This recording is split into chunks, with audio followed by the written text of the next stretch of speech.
আল জাজিরার সাংবাদিক জুলকারনাইন শায়েরের ফেসবুক পোস্টের পরে চারিদিকে হইচই শুরু হয়েছে। রাষ্ট্রপতি কি সত্যিই বিদায় নিচ্ছেন? এরই মাঝে চতুর্দিকে চাউর হয়েছে এবং একটি গণমাধ্যম টাইমস অব বাংলাদেশ তারা নিশ্চিত করেছে রাষ্ট্রপতি পদত্যাগ করছেন। ব্লিডসের সম্পাদক সালাউদ্দিন শোয়েব চৌধুরী তিনিও নিশ্চিত করেছেন রাষ্ট্রপতি পদত্যাগ করছেন এবং পদত্যাগ করার পরে নতুন রাষ্ট্রপতি কে হচ্ছেন সেই ব্যাপারে সালাউদ্দিন শোয়েব চৌধুরীর বক্তব্য এবং জুলকারনাইন শায়েরের বক্তব্যের মধ্যে আমরা বেশ খানিকটা ফারাক দেখছি। রাষ্ট্রপতিকে হঠাৎ করে সরিয়ে দেওয়া হচ্ছে কেন? যদিও তিনি পদত্যাগ করছেন এটা বলা হচ্ছে, বিএনপি সরকার তাকে রাখতে চাইছে না বলেই তো তিনি পদত্যাগ করবেন। অসুস্থতার অজুহাত, স্বাস্থ্যগত সমস্যা, এগুলো সবই অজুহাত।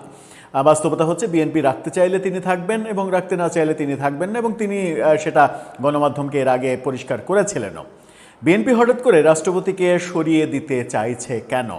এর সাথে কি শেখ হাসিনার ফেরার ঘোষণা জড়িত রয়েছে? চলুন একটু ভেতরে ঢোকার চেষ্টা করি। রাষ্ট্রপতি ঠিক কবে পদত্যাগ করছেন এবং কে হচ্ছেন অস্থায়ী রাষ্ট্রপতি, এবং ফাইনালি কে হচ্ছেন আমাদের নতুন রাষ্ট্রপতি পাকাপোক্তভাবে। কারণ এই মুহূর্তে সংসদ অধিবেশন চলছে না, সংসদ অধিবেশন শুরু হবে সেটাও 2 মাস পরে। এই 2 মাস রাষ্ট্রপতি নির্বাচনের কোনো সুযোগ নেই। সেই আলোচনাই করবে এই ভিডিওতে। থাকবেন পলিটিক্স টিভির নিয়মিত আয়োজনে।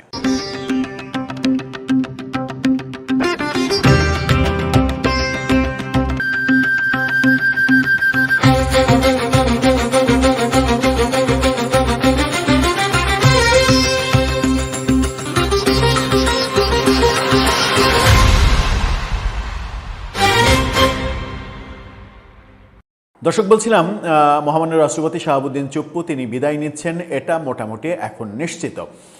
এটা নিয়ে আর কোনো সন্দেহ থাকার কথা নয়। আমরা এর আগের ভিডিওতে গতকালকে বলেছিলাম, জুলকারনাইন শায়েরের ফেসবুক পোস্ট নিয়ে আলোচনা করেছিলাম, এবং তারপর থেকেই চতুর্দিকে আলোচনা শুরু হতে থাকে, ইনভেস্টিগেশন শুরু হতে থাকে, এবং একটি পত্রিকা টাইমস অব বাংলাদেশ তারা নিশ্চিত করেছে যে রাষ্ট্রপতির কাছের মানুষদের সঙ্গে কথা বলে তারা নিশ্চিত হয়েছে রাষ্ট্রপতি পদত্যাগ করছেন। টাইমস অব বাংলাদেশ বলছে আগামী সপ্তাহে পদত্যাগ করছেন, কিন্তু ব্লিটসের সম্পাদক সালাউদ্দিন শোয়েব চৌধুরী তিনি বলছেন আগামীকালই রাষ্ট্রপতি পদত্যাগ করতে চলেছেন, অর্থাৎ শুক্রবারই তিনি পদত্যাগ করবেন। এই তথ্য তিনি নিশ্চিত করছেন। সত্যি কি তাই? আগামীকালকেই বাংলাদেশে নতুন রাষ্ট্রপতি আমরা দেখছি, এবং তিনি কি হচ্ছেন অস্থায়ী রাষ্ট্রপতি? অস্থায়ী রাষ্ট্রপতির ব্যাপারে সংবিধান কি বলছে? এই ব্যাপারগুলো আলোচনা প্রাসঙ্গিক ক্রমে আসবে। টাইমস অব বাংলাদেশ কি বলছে তাদের শিরোনামটা দেখে নিন। তারা বলছে আগামী সপ্তাহে পদত্যাগ করছেন রাষ্ট্রপতি। তারা আগামী সপ্তাহ বলতে শনিবার থেকে যে সপ্তাহ শুরু হচ্ছে সেই সপ্তাহকে বোঝাচ্ছে, নাকি শুক্রবারকেও সপ্তাহের মধ্যে ইনক্লুড করছে? ব্যাপারটা খুব একটা ক্লিয়ার না। তারা কি বলছে একটু ভিতরে যায়। আগামী সপ্তাহে পদত্যাগ করছেন রাষ্ট্রপতি শাহাবুদ্দিন। স্বাস্থ্যগত কারণ দেখিয়ে তিনি পদত্যাগ করছেন বলে তার ঘনিষ্ঠ সূত্র টাইমস অব বাংলাদেশকে নিশ্চিত করেছে। রাষ্ট্রপতির ঘনিষ্ঠ সূত্র জানায় আগামী 31 জুলাইয়ের মধ্যেই তিনি পদত্যাগ করে গুলশানের বাসায় উঠবেন। সেটাও নিশ্চিত হয়ে গেছে। টাইমসের পক্ষ থেকে রাষ্ট্রপতির সঙ্গে যোগাযোগ করা হলে বিষয়টি তিনি অস্বীকার না করলেও বিস্তারিত মোবাইল ফোনে বলতে চাননি, তিনি অস্বীকার করেননি। তার মানে এটা একেবারেই অথেন্টিক সোর্স যে রাষ্ট্রপতি বদল হচ্ছে। বিএনপি সিদ্ধান্ত নিয়েছে রাষ্ট্রপতিকে রাখবে না। সংবিধান অনুযায়ী রাষ্ট্রপতি পদত্যাগ করলে নতুন রাষ্ট্রপতি নির্বাচিত না হওয়া পর্যন্ত স্পিকারই হবেন, অর্থাৎ স্পিকার হাফিজউদ্দিন তিনিই হবেন ভারপ্রাপ্ত রাষ্ট্রপতির দায়িত্ব পালন করবেন তিনি। মোহাম্মদ শাহাবুদ্দিন 2023 সালের 24 এপ্রিল 22তম রাষ্ট্রপতি হিসেবে দায়িত্ব পালন শুরু করেছিলেন। এরপর 23তম রাষ্ট্রপতি হিসেবে কে আসছেন সেটাই মূল আলোচনা। স্বাস্থ্যগত কারণ দেখিয়ে তিনি পদত্যাগের ইচ্ছা পোষণ করলেও এর পেছনের কারণ খুঁজতে সরকারের মন্ত্রী এবং বিএনপির অন্তত 3 জন সিনিয়র নেতার সঙ্গে কথা বলেছে টাইমস। তবে তাদের কেউই সরাসরি মন্তব্য করতে রাজি হননি। 2 জন সিনিয়র মন্ত্রী আগামী সপ্তাহের মধ্যে কিছু একটা পরিবর্তন হচ্ছে এমন ইঙ্গিত দিয়েছেন। বঙ্গভবনের একজন কর্মকর্তা নাম প্রকাশ না করার শর্তে টাইমসকে বলেছেন, রাষ্ট্রপতি বর্তমানে অসুস্থ। সম্প্রতি তাকে 2 দফায় ঢাকার সম্মিলিত সামরিক হাসপাতালে নিউরোলজি সংক্রান্ত চিকিৎসা দেওয়া হয়েছে। চিকিৎসকরা তাকে উন্নত চিকিৎসা গ্রহণের পরামর্শ দিয়েছেন। আগামী মাসের প্রথম দিকে উন্নত চিকিৎসার জন্য তিনি সিঙ্গাপুরে যাওয়ার সম্ভাবনা রয়েছে। নতুন রাষ্ট্রপতি কাকে নির্বাচন করা হবে তা নিয়ে রাজনৈতিক অঙ্গনে আলোচনা চলছে। বিএনপির সূত্রে জানা গেছে, বিএনপির নীতি নির্ধারণী পর্যায়ে কয়েকটি নাম নিয়ে আলোচনা চলছে। এই ব্যাপারগুলো তো আলোচনা রয়েছে আগে থেকেই। ডক্টর খন্দকার মোশাররফ হোসেন,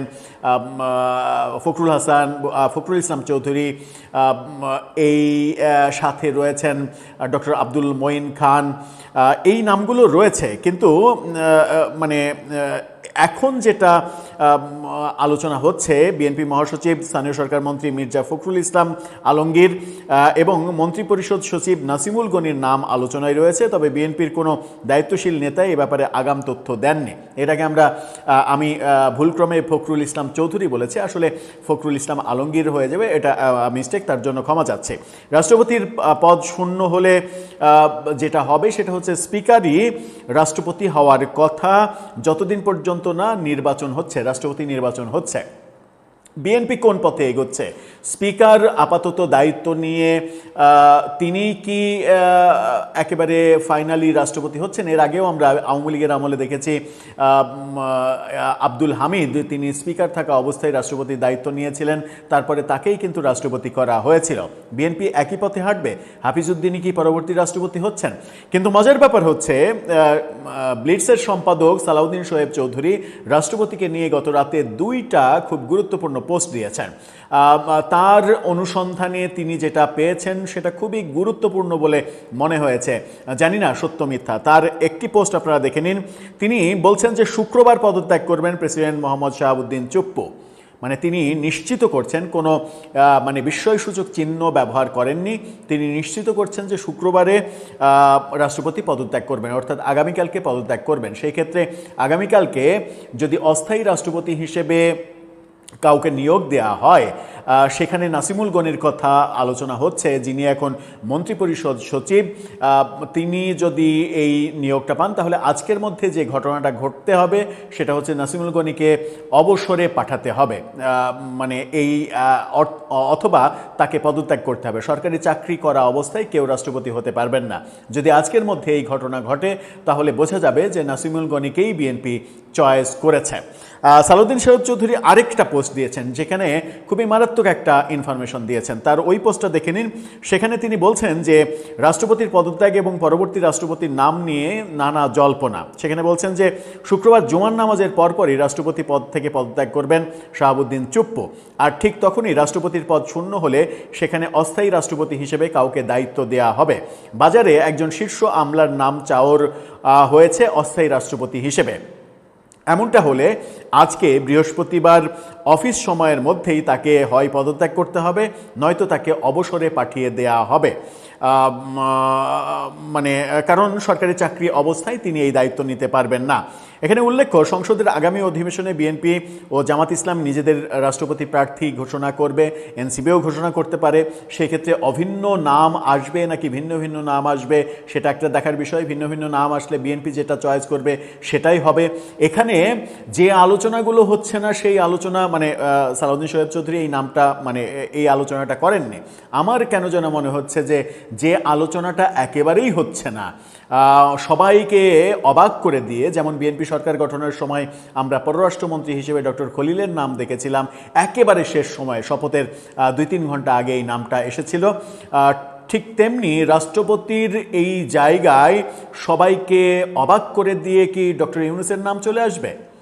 আসলে অবাক হবেন কি আপনি? আমার মনে হয় যে আসলেও অবাক হওয়ার কিছু নয়। কিন্তু সালাউদ্দিন শোয়েব চৌধুরী তিনি বলছেন যে কাউকে রাষ্ট্রপতি মনোনয়ন নাও দিতে পারে বিএনপি, মানে জামাত এনসিপি অভিন্ন কাউকে মনোনয়ন না দিতে পারে। তবে শুক্রবার যিনি অস্থায়ী রাষ্ট্রপতি হিসেবে দায়িত্ব নিচ্ছেন তাকেই বিএনপি রাষ্ট্রপতি পদে মনোনয়ন দেওয়ার বদলে আন্তর্জাতিকভাবে খ্যাতিসম্পন্ন একজন নারীকে মনোনয়ন দিতে যাচ্ছে। যাচ্ছে বলছেন, দিতে পারে বলছেন না। তিনি বলছেন যে একজন নারী রাষ্ট্রপতি হতে চলেছেন। তিনি বলছেন যে এটার মাধ্যমে একদিকে বাংলাদেশের ইতিহাসে প্রথম নারী প্রেসিডেন্ট নির্বাচনের কৃতিত্ব বিএনপি পাবে। 1991 সালে নির্বাচনের পর দেশের প্রথম নারী প্রধানমন্ত্রী হয়েছিলেন বেগম খালেদা জিয়া। সেই পদ ধরে এবার বিএনপি আরেকজন নারীকে রাষ্ট্রপতি পদে অধিষ্ঠিত করছে, এমন বক্তব্য তিনি দিচ্ছেন সালাউদ্দিন শোয়েব চৌধুরী। তিনি বলছেন, অনেকেই হয়তো প্রশ্ন করবেন ওই নারীকে এখনই কেন অস্থায়ী রাষ্ট্রপতি নিয়োগ দেওয়া হচ্ছে না। আমি যতটুকু জানতে পেরেছি, সালাউদ্দিন শোয়েব চৌধুরীর ভাষ্য, আন্তর্জাতিকভাবে খ্যাতিসম্পন্ন ওই নারীর বর্তমানে দ্বৈত নাগরিকত্ব আছে। রাষ্ট্রপতি হতে গেলে তাকে বিদেশি নাগরিকত্ব ত্যাগ করতে হবে।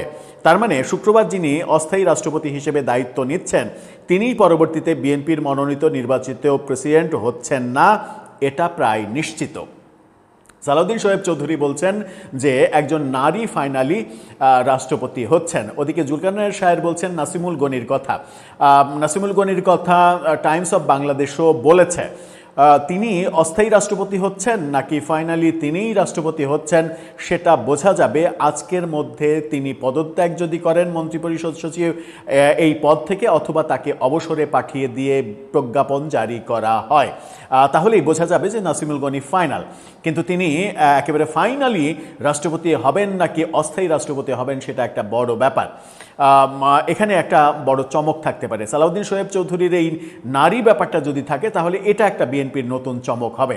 কিন্তু এই সমস্ত চমকের বাইরে একটা আলোচনা যেটা, সেটা হচ্ছে যে এই মুহূর্তে বিএনপি কেন রাষ্ট্রপতি পরিবর্তন করতে চাইছে এত তড়িঘড়ি করে। সংসদ অধিবেশন যখন 2 মাস পরে বসবে তখন কেন রাষ্ট্রপতি নির্বাচনের প্রক্রিয়াতে বিএনপি যাচ্ছে না? 2 মাস আগেই কেন সেটা করছে, কেন করতে হচ্ছে? তাহলে কি এর সঙ্গে শেখ হাসিনা দেশে ফেরার যে ঘোষণা, সেই ঘোষণাকে সম্পৃক্ত করতে পারি, কানেক্টেড করতে পারি আমরা?